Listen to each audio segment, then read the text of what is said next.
तो बच्चों हमने देखा रिफ्रैक्शन एट प्लेन सरफेस। इसी स्टेप में हम एक स्टेप आगे बढ़ते हुए now we will study about refraction through prism. So prism this is incident ray, तो यहाँ पे एक रिफ्रैक्शन सफर होगा, ये फिर दूसरे सरफेस पे एक और रिफ्रैक्शन सफर होगा। So this is angle of incident, this is angle of refraction for this first refraction. For second refraction के लिए ये हमारा इंसिडेंट रे और ये है angle of refraction. Angle of incident I से रिप्रेजेंट करूंगा, ये रिफ्रैक्शन को मैं R1 से, इसको मैं R2 से एंड इसको E से मैं रिप्रेजेंट करूंगा। This is angle of prism. Actually अगर ये प्रिज्म नहीं होता तो light has to travel straight, लेकिन ये प्रिज्म होने की वजह से लाइट इंसिडेंट रे यहाँ से और एमर्जेंट रे यहाँ से, so this will suffer a deviation of an angle delta. So this is angle of deviation. आज हम इसके बारे में पढ़ेंगे। So we will derived what is angle of deviation with respect to angle of incident, angle of emergence and angle of prism. उसके लिए फिर हम सिंपल ज्योमेट्री में जाएंगे। वर्टिकली अपोजिट एंगल बराबर होंगे। सो ये एंगल ऑफ इंसिडेंट, ये एंगल ऑफ रिफ्रैक्शन R1, तो ये हमारा बन जाएगा I minus R1। This is angle vertically opposite angle बराबर होगा। सो अगर ये R2 है, ये E है, तो ये वाला एंगल बन जाएगा E माइनस R2। इसको मैं यहां ड्रॉ कर रहा हूं। This angle is I minus R1, ये वाला एंगल है E minus R2 and angle of deviation this is equal to delta. हमें पता है एक ट्राइंगल का exterior angle is equal to sum of interior opposite angle. So delta this is equal to I minus R1 plus E minus R2 sum of interior opposite angle. I इसको मैं आगे लिखता हूं E minus R1 minus R2, so I plus E minus common ले लिया R1 plus R2, so angle of deviation ये इसके बराबर है। और हमें पता है ट्राइंगल के जो तीनों एंगल है, अगर हम उसको सम अप करेंगे तो that will be equal to 180 degree. Next हम ये वाला ट्राइंगल लेंगे। ये वाला ट्राइंगल, इसका ये वाला एंगल है R1, this angle is equal to R2 and ये वाला एंगल O है। सो इसको मैं रिप्रेजेंट करता हूं 1 से। So R1 plus R2 plus O angle this is equal to 180 degree. So R1 plus R2 plus O is equal to 180। R1 plus R2 this is equal to 180 minus O। This is equation number 2। Equation number 3, ये वाला quadrilateral लेंगे, इसके चारों angle के sum equal to ये वाला angle,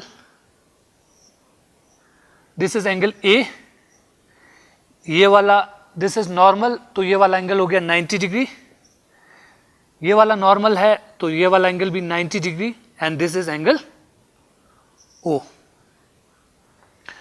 so angle A plus 90 plus 90 plus angle O this is equal to 360 degree. Angle A plus 180, इन दोनों का sum 180 plus angle O this is equal to 360। Angle A is equal to, इन दोनों को इस side ले जाएंगे, 360 minus 180 minus angle O, so this is equal to 360 minus 180 minus angle O।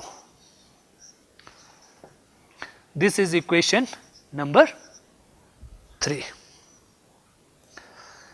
अगर हम इन दोनों इक्वेशन को कंपेयर करेंगे, R1 plus R2 is equal to 180 minus angle O, similarly angle A is equal to 180 minus angle O। Right hand side दोनों के बराबर है, इसका मतलब लेफ्ट हैंड साइड भी बराबर होंगे। So angle A is equal to R1 plus R2। This is equation number 4। इन दोनों को इक्वेशन को कंपेयर करने से राइट हैंड साइड इक्वल है तो लेफ्ट हैंड साइड भी बराबर होंगे। So angle A is equal to R1 plus R2, ये हमारा इक्वेशन नंबर 4। इस इक्वेशन नंबर 4 में R1 plus R2 equal to ए को हम यहां पे पुट करेंगे इक्वेशन नंबर 1 में। So delta this is equal to I plus E minus angle A. So A को इस साइड ले आता हूं। So delta plus A this is equal to I plus E. So ये हमारा बन जाएगा एक equation. So equation number 5। So angle of deviation plus angle of prism, angle of deviation plus angle of prism, ये angle of incident और angle of emergent के सम के बराबर होंगे। इन दोनों का सम इन दोनों के सम के बराबर होंगे। सो इक्वेशन, अगर हम एंगल ऑफ इंसिडेंट को वेरी करेंगे उस हिसाब से एंगल ऑफ डेविएशन भी चेंज होगा।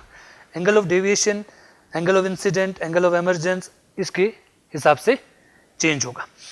और अगर हम इसके ग्राफ प्लॉट करेंगे with respect to angle of incident और एंगल ऑफ डेविएशन, तो जैसे जैसे हम एंगल इंक्रीज करेंगे एंगल ऑफ डेविएशन कम डिक्रीज होते होते एक मिनिमम लेवल पे आएगा। उसके बाद अगर फिर हम एंगल ऑफ इंसिडेंट इंक्रीज करते हैं तो ये डिक्रीज होने के बजाय ये इंक्रीज होता रहेगा। सो जहां पे ये एंगल ऑफ इंसिडेंट मिनिमम है उसको हम minimum angle of deviation. So angle of deviation जब मिनिमम है उस केस में ये एंगल ऑफ इंसिडेंट और ये एंगल ऑफ एमर्जेंस दोनों बराबर होंगे व्हेन डेल्टा इज मिनिमम। उस केस में ये वाला इक्वेशन नंबर 5 चेंज हो जाएगा और ये बन जाएगा equation delta minimum this is equal to I plus E minus A. Delta minimum पे एंगल ऑफ एमर्जेंस और एंगल ऑफ इंसिडेंट दोनों बराबर होगा। So this is equal to, so delta minimum this is equal to 2I minus angle A. So delta minimum plus angle A this is equal to 2I। So delta minimum plus angle A divided by 2 cross multiply करने पे this is angle of incident. So angle of incident this is equal to delta minimum plus angle A divided by 2। Deviation जब minimum होगा तो ये वाला angle दोनों भी बराबर होंगे। सो डेल्टा मिनिमम पे angle of incident is equal to angle of emergence. Similarly R1 is also equal to R2। R2 this is equal to A, दोनों जब बराबर होगा 2R this is equal to A। So R is equal to A divided by 2। ये हमारा equation 1, this is equation 2 when delta is minimum, deviation is minimum. ये दो equation हमारे पास है। एंगल ऑफ डेविएशन जब मिनिमम होगा तो incident is equal to delta minimum plus A divided by 2। Angle of deviation जब मिनिमम है तो एंगल ऑफ रिफ्रैक्शन ये वाला एंगल इसके बराबर होगा A divided by 2। When angle of deviation is minimum, angle of incident in that case is equal to A plus delta minimum divided by 2, and angle of refraction is equal to A divided by 2, where A is the angle of prism.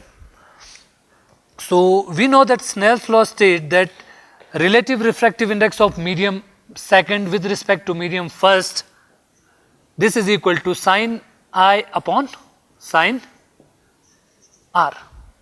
So this, putting these values in the equation, this we will get sin A plus delta minimum divided by 2 and sine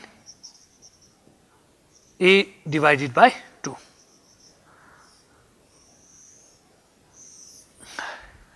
Knowing the value, we can easily measure angle of prism. Angle of deviation we can easily find from this graph, and putting this value we can easily find the relative refractive index of prism with respect to the medium one, which is air. So, this is equal to sine A plus delta minimum divided by 2 and sine A divided by 2. अगर हम किसी चीज़ for example किसी liquid का refractive index find out करना चाहते हैं तो हम एक प्रिज्म लेंगे, हॉलो प्रिज्म, उसमें लिक्विड को भरेंगे और ये वाला ग्राफ प्लॉट करेंगे. सो मिनिमम डेविएशन निकलने के बाद so refractive index of that liquid this is equal to sine angle of prism delta minimum divided by 2 and sine A divided by 2. So, this equation is a very important equation. Next हम करेंगे refraction at spherical surfaces. Spherical surface. Spherical surface हमारे पास दो तरह के होते हैं, एक concave और दूसरा convex. Convex spherical surface. So, this is a convex spherical surface and this is concave spherical surface. इसका रिफ्रैक्टिव इंडेक्स म्यू, ये हमारे पास एयर है, सो इसका refractive index of air, so this is μ1 and this is μ2. Similarly concave के लिए this is μ1 and this is μ2. This is a part of the sphere जिसका centre C है. So ये कन्वेक्स सरफेस का centre C. जो convex surface होगा, spherical surface, this will be in circular in shape, ये से सर्कुलर इन शेप होगा.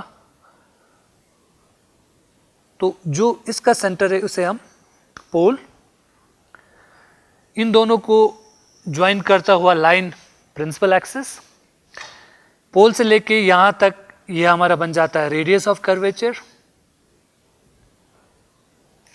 इन दोनों का मिड पॉइंट ये बन जाएगा हमारा focus.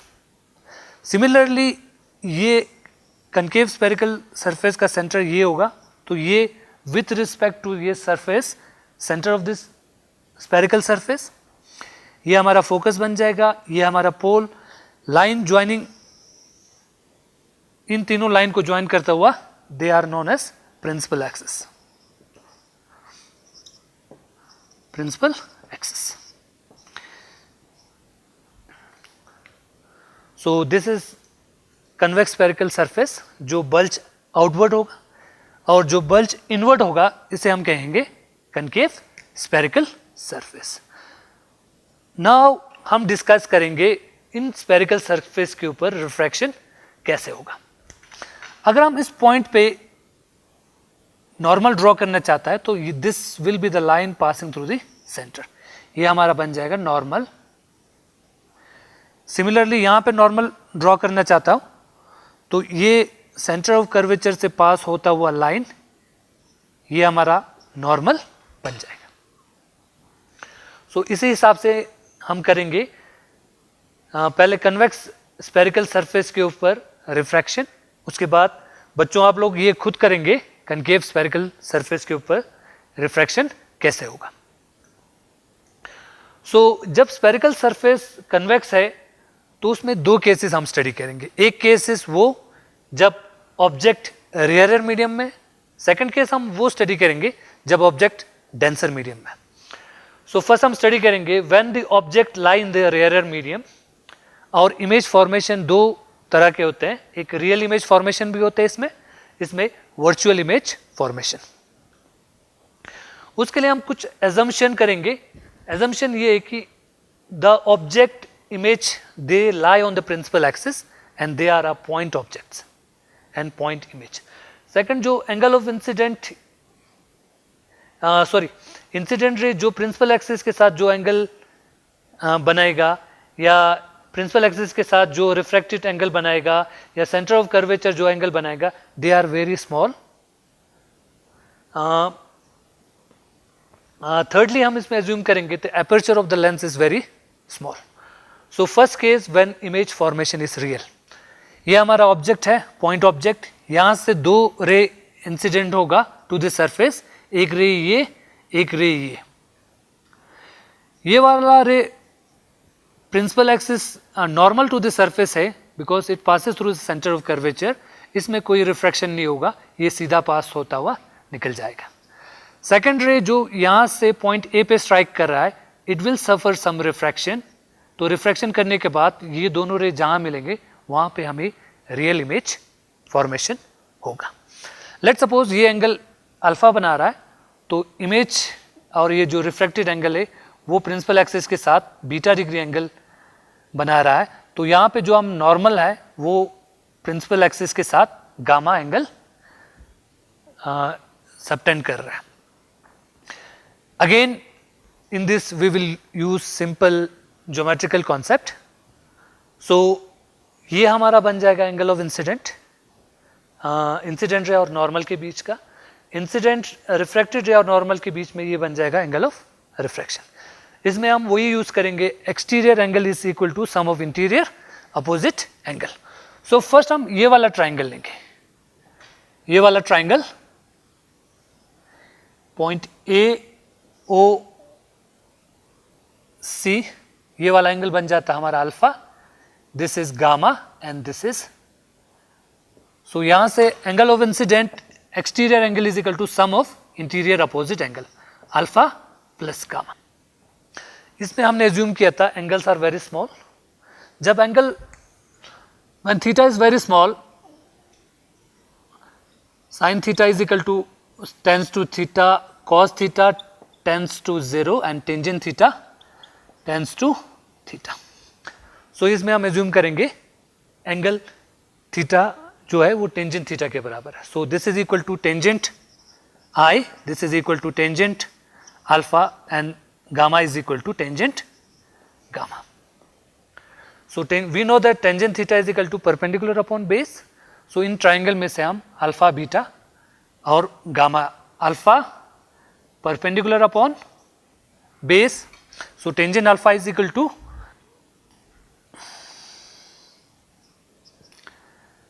an divided by on. Tangent gamma इस वाले राइट एंगल ट्राइंगल से. So A N divided by N C.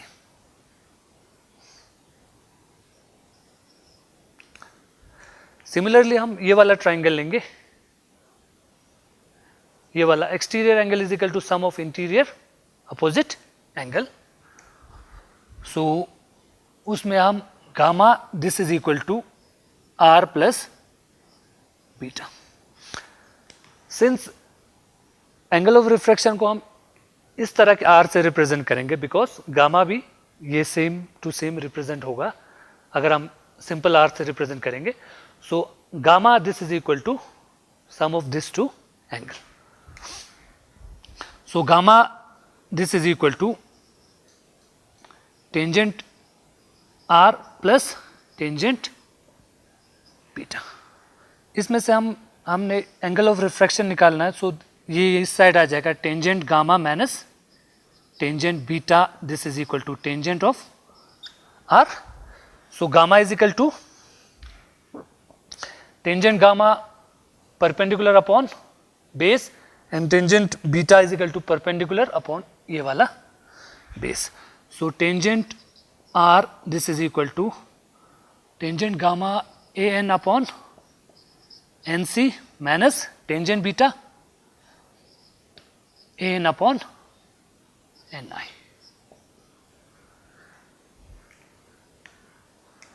So on. When angle are small, we can write tangent I की जगह हम I लिख सकते हैं. So this is equal to an upon on plus an upon nc. So उसी तरह R angle of refraction is equal to an upon NC minus AN upon NI. So this is equation number 1 and this is equation number. So दोबारा मैं लिखता हूँ, angle of incident this is equal to AN upon NO minus AN upon NC and angle of refraction this is equal to AN upon NC minus AN upon NI. ये दो equation ये. Snell's law, sine of angle of incident divided by sine of angle of refraction this is equal to relative refractive index of medium 2 with respect to medium 1. ये equation this is mu2 divided by mu1 sin I upon sin R. When angle is very small, sin theta tends to theta. So sin I की जगह angle of incident, sin R की जगह angle of refraction. This is equal to mu2 upon mu1 cross multiplying I into mu1 into I. This is equal to mu2 into R. Angle of incident और angle of refraction from equation 1 हम यहाँ पे put करेंगे. So mu1 into I AN upon NO minus AN upon NC this is equal to mu2 AN upon NC minus AN upon NI. Bracket open करने के बाद AN दोनों में से common into mu1 1 upon NO minus 1 upon NC. AN common ले लेंगे, AN into mu2 1 upon NC minus 1 upon NI. AN और AN cancel. फिर हम ब्रैकेट को ओपन करेंगे, mu1 upon NO minus mu1 upon NC. This is equal to mu2 upon NC minus mu2 upon NI. इसमें हमने एक चीज और एज्यूम किया है कि अपर्चर इज वेरी स्मॉल, तो ये जो P और N के जो डिस्टेंस होगा they are very very small and can be neglected. So जहाँ पे N है वहाँ पे N की जगह हम P पुट कर सकते हैं. सो ये बन जाएगा mu1 अपॉन NO की जगह PO minus mu1 upon NC की जगह PC. This is equal to mu2 upon PC minus mu2 upon PI. Mu1 upon PO plus mu1 upon PC, this is equal to mu2 upon PC minus mu2 upon PI. Using the sign convention, PO is equal to minus U and PI same direction of incident ray, so plus V and PC this is equal to plus R. In values को यहाँ put करने पर mu1 upon minus U plus mu1 upon R this is equal to mu2 upon R minus mu2 upon V. इसको इस side ले आओ. सो mu2 upon V minus mu1 upon U this is equal to mu2 upon R. ये side जाएगा तो minus mu1 upon R. So mu2 upon V minus mu1 upon U this is equal to 1 by R common mu2 minus mu1. ये equation 1 बन जाएगा हमारा. Second refractive index of second medium divided by image distance minus refractive index of first medium divided by object distance this is equal to 1 by R relative mu2 minus mu1. ये हमारा equation बन जाएगा. Similarly आप लोग खुद try करेंगे ये वाला इमेज, वर्चुअल इमेज के लिए ऑब्जेक्ट ये रहा, ये डाइवर्जिंग रे है, तो ये हमें ऐसा लगेगा जैसे पीछे से इंटरसेक्ट होते हुए. So U V and R sign convention use करने के बाद आपके पास सिमिलर ऐसा ही एक और इक्वेशन आ जाएगा. सो आज के लिए इतना ही. Thank you. जुले.